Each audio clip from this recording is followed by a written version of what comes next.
の皆さん、プーコです。今、JW、マリオットの方に来てまして、ここからこの画像を撮ってます。はい。今からオバマ大統領の、記者会見が始まります。もうすぐ始まると思うんですけども、あと10分ぐらいかな。皆さん今待ってる最中なんですけど、記者の方、各国メディアみんな集まってますので、私たちも入ってます。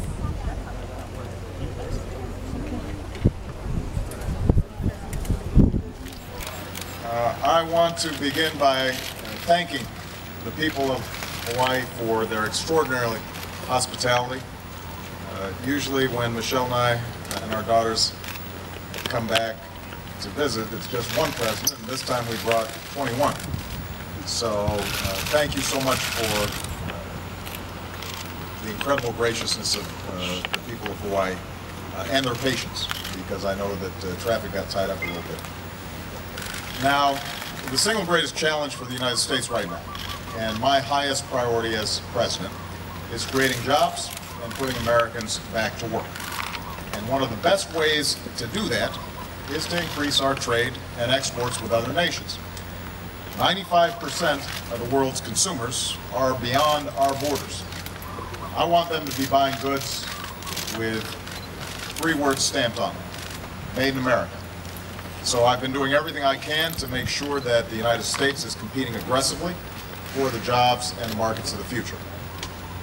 No region will do more to shape our long-term economic future than the Asia-Pacific region. As I've said, the United States is and always will be a Pacific nation. Many of our top trading partners are in this region. This is where we sell most of our exports, supporting some 5 million American jobs. And since this is the world's fastest growing region, the Asia-Pacific is key to achieving my goal of doubling U.S. exports. A goal, by the way, which we are on track right now to meet. And that's why I've been proud to host APEC this year. It's been a chance to help lead the way towards a more seamless regional economy with more trade, more exports, and more jobs for our people. And I'm pleased that we've made progress in 3 very important areas. First, we agreed to a series of steps that will increase trade and bring our economies even closer. We agreed to a new set of principles on innovation to encourage the entrepreneurship that creates new businesses and new industries. With simplified customs and exemptions from certain tariffs, we'll encourage more businesses to engage in more trade.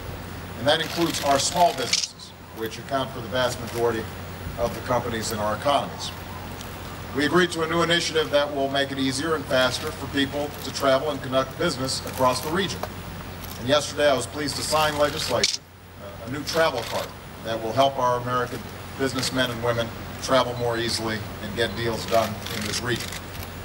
I'd note that we also made a lot of progress increasing trade on the sidelines of APEC. As I announced yesterday, the United States and our 8 partners reached the broad outlines of an agreement on the Trans-Pacific Partnership. And today I'm pleased that Japan, Canada, and Mexico have now expressed an interest in this effort. This comes on the heels of our landmark trade agreements with South Korea, Panama, and Colombia, which will support tens of thousands of American jobs. And in my meeting with President Medvedev, we discussed how to move ahead with Russia's accession to the WTO, which will also mean more exports for American manufacturers and American farmers and ranchers. Second, APEC agreed on ways to promote the green growth we need for our energy security. We agreed to reduce tariffs on environmental goods and make it easier to export clean energy technologies that create green jobs. We raised the bar on ourselves and will aim for even higher energy efficiencies. And we're moving ahead with the effort to phase out fossil fuel subsidies. This would be a huge step toward creating clean energy economies and fighting climate change, which is a threat to both the beauty and the prosperity of the region. Third, we're redoubling our efforts to make sure that regulations are encouraging trade and job creation, not discouraging trade and job creation. And this builds on the work that we're doing in the United States to get rid of rules and regulations that are unjustified and that are overly burdensome. Our APEC partners are joining us in streamlining and coordinating regulations so that we're sparking innovation and growth, even as we protect public health and our environment. And finally, since many of the leaders here were also at the recent G20 summit, we continued our efforts to get the global economy to grow faster. APEC makes up more than half the global economy, and it will continue to play a key role in achieving the strong and balanced growth that we need. As I've said, as the world's largest economy, the best thing that the United States can do for the global economy is to grow our own economy faster. And so I will continue to fight for the American Jobs Act so that we can put our people back to work. I was glad to see that Congress moved forward on one aspect of the jobs bill, tax credits for companies that are hiring veterans, but we've got to do a lot more than that. So again, I want to thank the people of Hawaii for their extraordinary hospitality and for all that they've done to help make this summit such a success. I want to thank my fellow leaders for the seriousness and sense of common purpose that they brought to our work. And I believe that the progress we made here will help create jobs and keep America competitive in a region that is absolutely vital, not only for our economy, but also for our national security. So with that, I'm going to take a few questions. I'll start with Ben Feller of APEC. Thank you very much, Mr. President. I picked the sun here, so I'd like to ask you about Iran. Did you get any specific commitments from Russia or China on tightening sanctions? Did you move them at all? And do you fear the world is running out of options short of military intervention to keep Iran from getting nuclear weapons? One of the striking things over the last 3 years since I came into office is the degree of unity that we've been able to forge in the international community with respect to Iran. And when I came into office, the world was divided and Iran was unified around its nuclear program. We now have a situation where the world is united and Iran is isolated. And because of our diplomacy and our efforts, we have by far the strongest sanctions on Iran that we've ever seen. And China and Russia were critical to making that happen. Had they not been willing to support those efforts in the United Nations, we would not be able to see the kind of progress that we've made. And they're having an impact. All our intelligence indicates that Iran's economy is suffering as a consequence of this. And we're also seeing that Iran's influence in the region has ebbed, in part because their approach to repression inside of Iran is contrary to the Arab Spring that has been sweeping the Middle East. So we are in a much stronger position now than we were 2 or 3 years ago with respect to Iran. Having said that, the recent IAEA report indicates what we already knew, which is although Iran does not possess a nuclear weapon and is technically still allowing IAEA observers into their country, that they are engaging in a series of practices that are contrary to their international obligations and their IAEA obligations, and that's what the IAEA report indicated. So what I did was to speak with President Medvedev as well as President Hu, and all three of us entirely agree on the objective, which is making sure that Iran does not weaponize nuclear power and that we don't trigger a nuclear arms race in the region. That's in the interests of all of us. In terms of how we move forward, we will be consulting with them carefully over the next several weeks to look at what other options we have available to us. The sanctions have enormous bite and enormous scope, and we're building off the platform that has already been established. The question is, are there additional measures that we can take? And we're going to explore every avenue to see if we can solve this issue diplomatically. I have said repeatedly, and I will say today, we are not taking any options off the table, because it's my firm belief that an Iran with a nuclear weapon would pose a security threat not only to the region but also to the United States.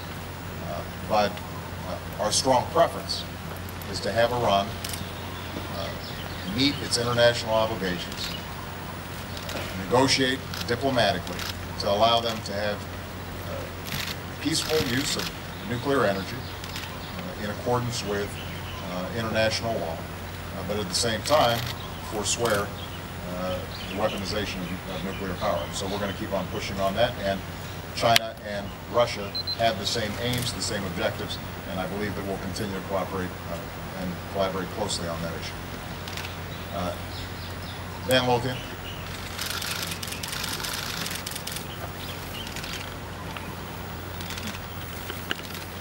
Thank you, Mr. President. Last night at the Republican debate, some of the hopefuls, they hope to get your job, they defended the practice of waterboarding, which is a practice that you banned in 2009. Herman Cain said, quote, "I don't see that as torture." Michelle Bachmann said that it's, quote, "very effective." So I'm wondering if you think that they're uninformed, out of touch, or irresponsible. That's a multiple choice question, isn't it?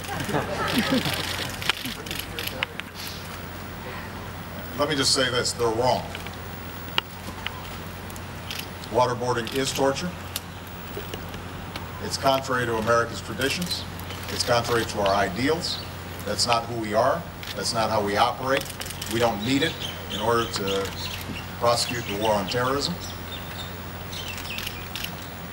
And we did the right thing by ending that practice. If we want to lead around the world, part of our leadership is setting a good example. And anybody who's actually read about and understands the practice of waterboarding would say that that is torture. And that's not something we do. Period. Nor done.